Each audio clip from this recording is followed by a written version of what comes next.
आज हम लोग डिस्कस करने वाले हैं चैप्टर नंबर 16 का। एक टेस्ट हुआ था तो आज उसको डिस्कस कर लेते हैं, इसी तरह हमारी प्रोबेबिलिटी की रिवीजन भी हो जाएगी। तो सबसे पहला क्वेश्चन, इन अ बाइनोमियल डिस्ट्रीब्यूशन एन की वैल्यू बता दी, मीन की वैल्यू बता दी और आपसे स्टैंडर्ड डेविएशन पूछ लिया गया। तो बाइनोमियल डिस्ट्रीब्यूशन में मीन किसके इक्वल होता है? मीन किसके इक्वल होता है? एनपी। एनपी, शाबाश। और स्टैंडर्ड डेविएशन किसके इक्वल होता है? Under root NP. Under root of NP. NP Q. NP Q. Okay. अब आपके पास एन की वैल्यू है पड़ी 100, आपके पास मीन की वैल्यू भी है पड़ी 20। यहाँ से आप पी की वैल्यू फाइंड कर लेंगे। तो आपके पास पी की क्या वैल्यू आई? 0.2। क्यू की वैल्यू फाइंड कर लें। अगर P 0.2 हो तो Q की वैल्यू क्या होगी? 0.8। अब आपने जाके स्टैंडर्ड एविएशन के फार्मूले में पुट कर देना है N 100, P 0.2, Q 0.8 का अंडर रूट। तो आंसर आ जाता है 4। वेरिएंस पूछते हैं तो क्या आंसर करते हैं? 16, right? Next, the standard deviation of Poisson distribution is 5, then its mean is। अच्छा बेटा, Poisson distribution में mean is equal to lambda, उसके पैरामीटर के इक्वल होते हैं, और lambda is equal to N P. ऐसे ही है। यस। और पॉइजन डिस्ट्रीब्यूशन में वेरिएंस मीन की वैल्यू के इक्वल आता है। तो standard deviation under root of lambda, मतलब मीन की वैल्यू का अंडर रूट। तो हमें स्टैंडर्ड डेविएशन बताया गया है कि वो 5 है। तो अगर मीन की वैल्यू हमने बतानी हो तो 5 is equal to under root of lambda, then mean is equal to lambda is equal to 25। Variance पूछते हैं तो उसका आंसर भी 25 ही होता। और सिंपल सी बात थी, स्टैंडर्ड डेविएशन 5 है तो वेरिएंस 25 और वेरिएंस मीन इक्वल होते हैं, तो 25 को टिक कर दिया। Question number 2 clear? Yes, sir. Question number 3. In past, two players A and B have played 20 games, of which 10 are won by A, 6 by B, 4 ended in a tie.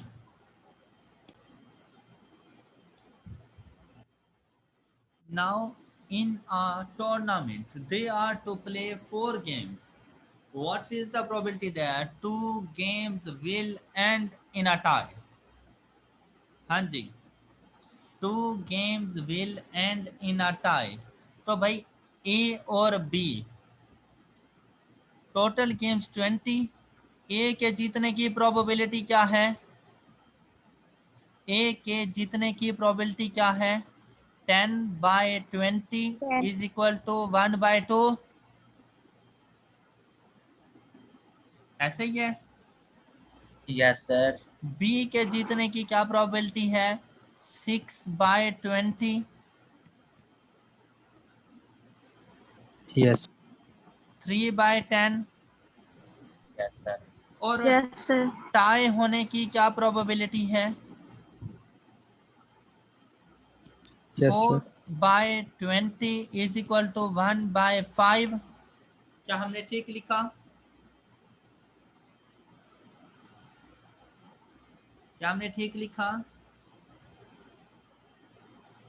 Probabilities का पता चल गया आप लोगों को? Yes, sir. अच्छा, एक दूसरे का जीतना हारना, मैच का टाई हो जाना, ये डिपेंडेंट इवेंट है या इंडिपेंडेंट इवेंट है? Independent. इंडिपेंडेंट इवेंट है। Independent. अब देखें, आपसे उसने कहा कि आपने टोटल 4 गेम्स खेलनी है, उनमें से 2 गेम्स टाई होनी चाहिए। अब ये तो पता है कि 2 गेम्स टाई हों, लेकिन ये तो नहीं पता ना कि अगली 2 गेम्स कौन जीते, ए जीते या बी जीते। हमें इससे तो कोई गर्ज नहीं है ना कि अगली 2 गेम्स कौन जीतता है, हमें तो ये गर्ज है ना कि 4 में से 2 गेम्स टाई होनी चाहिए, राइट? Yes, sir. तो बेटा इसके ऊपर आप लोग बाइनोमियल प्रोबेबिलिटी डिस्ट्रीब्यूशन अप्लाई कर सकते थे कि 4C2 4 में से 2 गेम्स टाई होना, तो आपकी सक्सेस टाई होने में है। जिसकी प्रोबेबिलिटी फाइंड कर रहे हैं तो वही probability of success, Yes, sir. P की वैल्यू। Yes, sir. तो आपके पास आप देखिए अब पी की वैल्यू क्या होगी, मतलब टाई होने की क्या प्रोबेबिलिटी है? 0.2, 1/5 is equal to 0.2 raise to power कितनी मरतबा टाई होना है? 2 times raise to power 2 multiplied by probability of failure 0.8। अब चाहे ये ए जीते चाहे बी जीते, बस टाई ना हो तो वो 0.8 और बाकी 2, आपका क्वेश्चन सॉल्व हो गया है।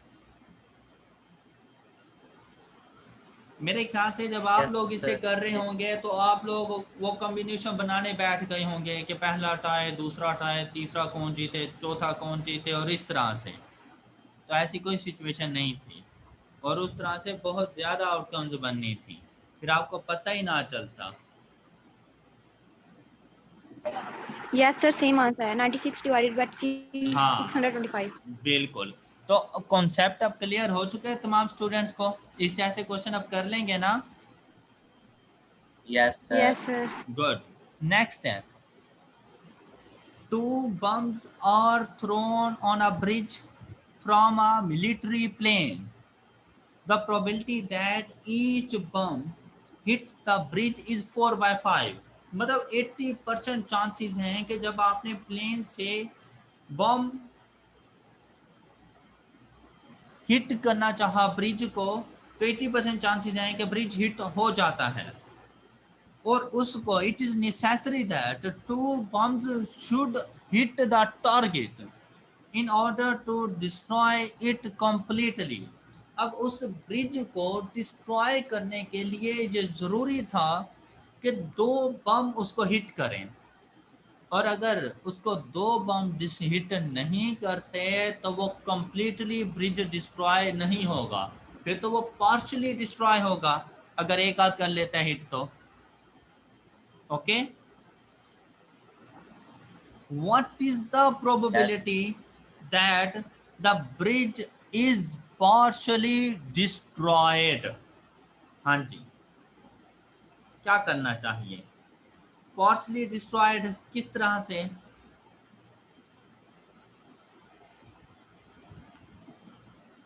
दोनों में से कोई एक बम हिट करे तभी पार्शली डिस्ट्रॉय होगा, क्योंकि दोनों के दोनों बम हिट कर गए तो उसने कंप्लीटली डिस्ट्रॉय हो जाना है। और यहाँ पर आप 0 भी नहीं लेके आ सकते, क्योंकि अगर किसी भी बम ने उसको हिट ना किया तो उसने तो पार्शली भी डिस्ट्रॉय नहीं होना, फिर तो वो सेफ है ब्रिज। तो पार्शली डिस्ट्रॉय करने के लिए एक बम का हिट करना ज़रूरी है। अब अगर हम कहें कि 2 बम्स हैं ए एंड बी, तो हम कह रहे हैं ए ने हिट किया, बी बम ने हिट नहीं किया, या फिर ए ने हिट नहीं किया और बी ने हिट कर दिया। Okay, Yes, sir. अब हिट करने की क्या प्रोबेबिलिटी है 4/5. और हिट ना करने की क्या प्रोबेबिलिटी होगी? फिर 1/5. Plus 1/5 multiplied by 4/5। तो आंसर चेक करें।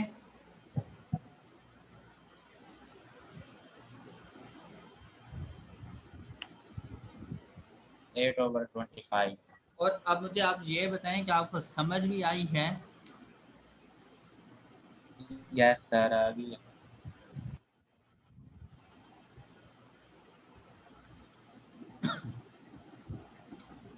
Yes, sir. Same answer. 8/25. हाँ जी। और क्या आपको लगता है ये the one and only method था इसको सॉल्व करने का? क्या आपको ये नहीं लग रहा जैसे बम का एक दूसरे डिस्ट्रॉय करना, हिट करना इंडिपेंडेंट इवेंट्स हैं?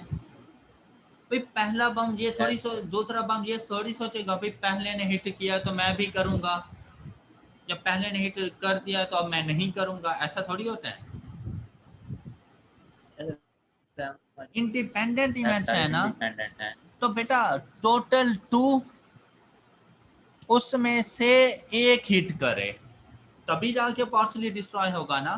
तो बाइनोमियल लग yes sir, सकता था। Multiplied by partially destroy hit करने की प्रोबेबिलिटी 0.8। अब रेज़ टू पावर 1 लिखने की जरूरत नहीं, मल्टीप्लाइड बाय हिट ना करने की प्रोबेबिलिटी 0.2। 0.2. अभी भी देखें 8/25 ही होगा। Yes, sir. तो आप इसको बाइनोमियल से भी सॉल्व कर सकते थे और आप इसको बेसिक काउंटिंग टेक्निक से भी सॉल्व कर सकते थे। इंपॉर्टेंट क्वेश्चंस हैं ये, प्रोबेबिलिटी से रिलेटेड। क्लियर हो गया सबको? Yes sir, clear यस हो सर। जी। नेक्स्ट।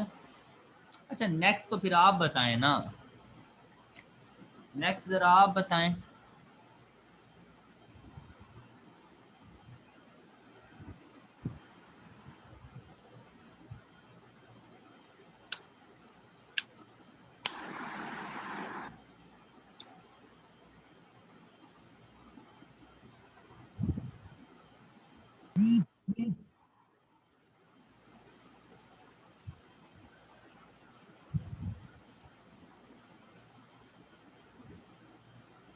हाँ जी, कुछ समझ आई नेक्स्ट क्वेश्चन की? No sir. कोई हाल नहीं है। सर जी जी, 10 × 0.5 कर देंगे शाबाश। क्योंकि 10 × 0.5 कर देंगे क्योंकि उसने हमसे मीन की वैल्यू पूछी है बाइनोमियल के अंदर। तो बाइनोमियल में मीन का फार्मूला क्या होता है? NP। NP। तो C NP. से पहले N की वैल्यू होती है और उसके बाद पहले प्रोबेबिलिटी ऑफ सक्सेस होती है, तो दोनों गिवन है। Yes sir, तो 10 × 0.5, तो ये मीन की वैल्यू हो गई है। अब चाहे मीन पूछे, स्टैंडर्ड डेविएशन पूछे, वेरिएंस पूछे, इजीली आंसर हो सकता था 5 आंसर मीन का। आप लोग पता है आर का सोचने लग जाते हो, यार आर कैसे फाइंड करूं, आर कैसे फाइंड करूं। जरूरत ही नहीं थी फाइंड करने की,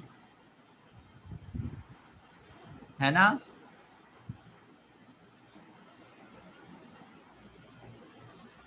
ओके, सिंपल सा क्वेश्चन था। yes sir, क्वेश्चन 6, जमशेद अब क्लियर था question number 5? Yes sir, clear है।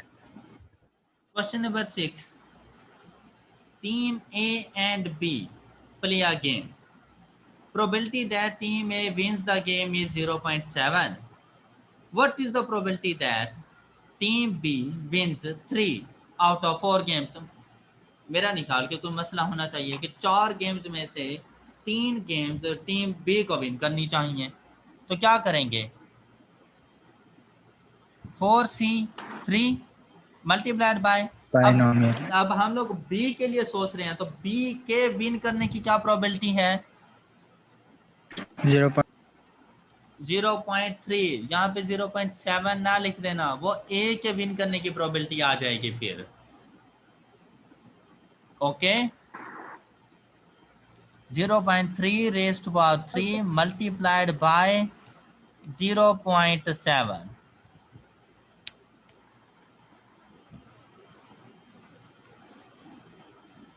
अब रेस्ट टू पावर 1 लिखने की जरूरत नहीं थी। ओके बच्चों, Yes, sir. Yes, sir. 0.075. 0.0756 done. और इसको बेसिक काउंटिंग Yes. टेक्निक से करते वो भी हो जाता, लेकिन काफ़ी लेंथी होता कि हम कहते हैं कि भाई बी ने पहला मैच जीता, दूसरा भी जीता, तीसरा भी जीता, चौथा मैच जीत गया। फिर हम कहते हैं कि भाई चौथा ही क्यों, फिर हम इसको लेके आते हैं बी बी ए बी, फिर लिखते हैं बी ए बी बी, फिर हम इसको लिखते हैं ए बी बी बी। तो ये इसके कॉम्बिनेशन बनते हैं। तो हम लोग इसे यूँ लिखते हैं 0.3 0.3 0.3 मल्टीप्लाइड बाय 0.7,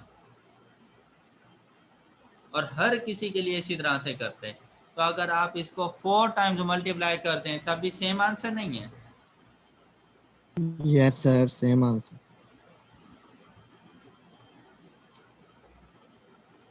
0.0756।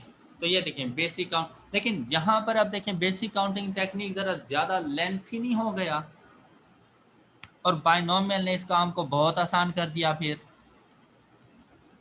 Yes, sir. सही कह रहा हूँ? Yes, sir. चलें शाबाश। Question number 7,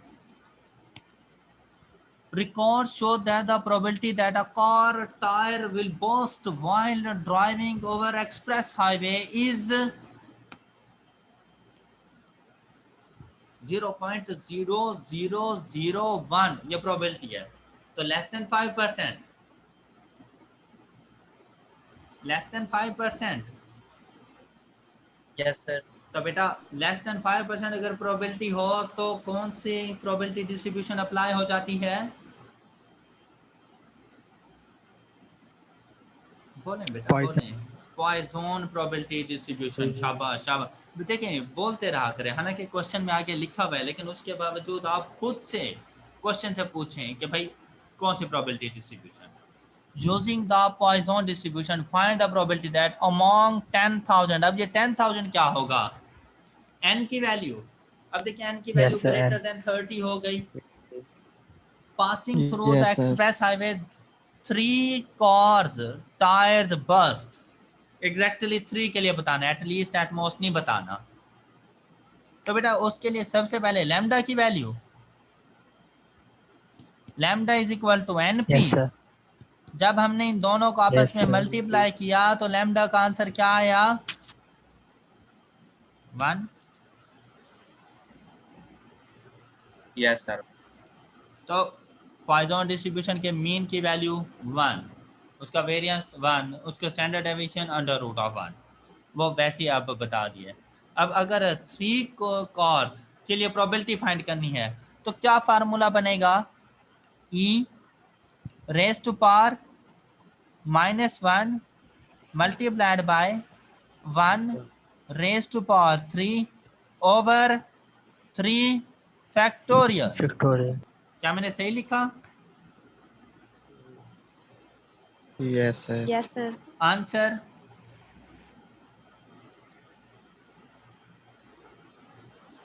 Sir, 0.0613.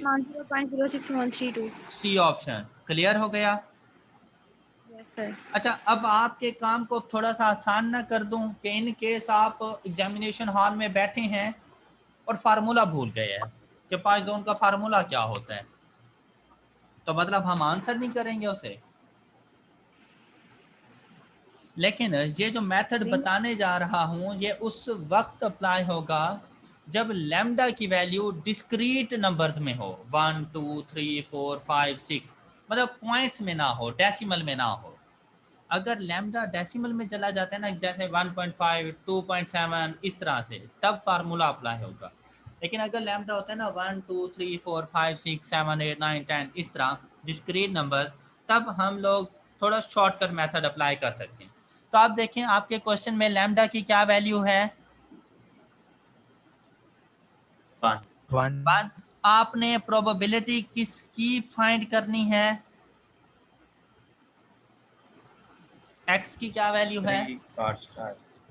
मतलब आप ये फाइंड कर रहे हैं probability of x is equal to 3, at most at least तो नहीं है ना बेटा? गौर से सुनिएगा, गौर से सुनिएगा। No sir. तो ऐसी सिचुएशन में जो आपको टेबल्स गिवन हो वो ओपन कर लेने हैं आपने, और इस टेबल में अगर आप लोग गौर से देखें तो ये क्या लिखा हुआ है?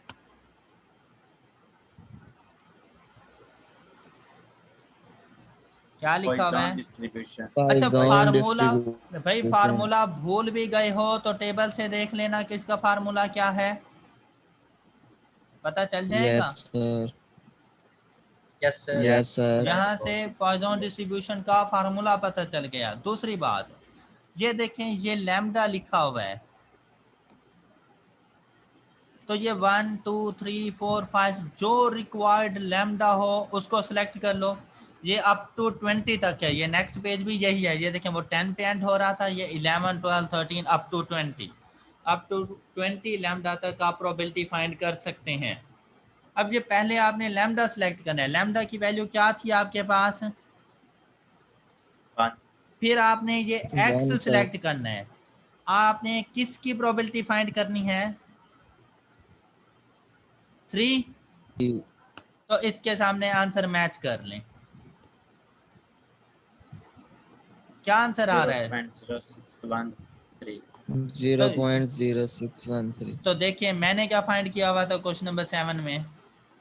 यही था सर। बस हो गया, इतना सा पॉइजन डिस्ट्रीब्यूशन। क्लियर? हर पॉइजन के सारे क्वेश्चन टेबल से हो जाएंगे बेटा, जिसमें लैम्डा डिस्क्रीट नंबर पे हो 1 2 3 4 वो हो जाएंगे। अब अगर लैम्डा की वैल्यू आ जाती है ना पॉइंट्स में 2.5, वो नहीं होंगे, वो उसके लिए फार्मूला अप्लाई करना पड़ेगा, कैलकुलेटर से वो फिर होगा। Okay sir. अच्छा, इस टेबल की बेटा समझ आ गई है? ये पॉइजन डिस्ट्रीब्यूशन का table, Yes Poisson sir. Distribution, और ये एग्जैक्टली इक्वल टू की प्रोबेबिलिटी बताता है। Probability of x is equal to x, ये इसकी प्रोबेबिलिटी बताएगा। Okay sir. indicates the probability of a specific value of x, मतलब लेस देन ग्रेटर देन नहीं, एग्जैक्टली इक्वल टू कि 3 की प्रोबेबिलिटी ये है, 4 की ये, 5 की ये। डन? अब देखिए, आपका टाइम भी सेव हो जाएगा और क्वेश्चन भी परफेक्ट ठीक होगा। Next question number 8, the mean and variance of binomial random variable are 3.5 and 1.05. Use binomial formula to calculate probability of x is equal to 2. तो पहले हमें इनके पैरामीटर्स फाइंड करने पड़ेंगे।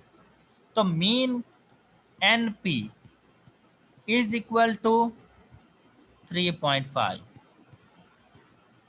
Then variance is equal to NPQ is equal to 1.05. Okay? Yes. अब NP की जगह पे आप लिख देंगे 3.5, Q is equal to 1.05। जहाँ से Q की वैल्यू फाइंड करें तो क्या आंसर आता है? 1.05 divided by 3.5, 0.3 sir. 0.3। Yes sir. तो P की क्या वैल्यू होगी?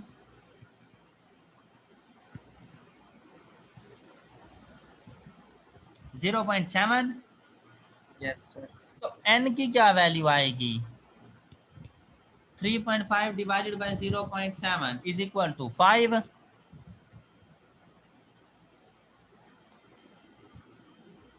राइट? Yes sir. तो यहां से हम प्रोबेबिलिटी फाइंड कर सकते हैं। 5C2 multiplied by 0.7 raised power 2 multiplied bye 0.3 raised power 3। Binomial का क्वेश्चन सॉल्व हो गया। आंसर बताएं।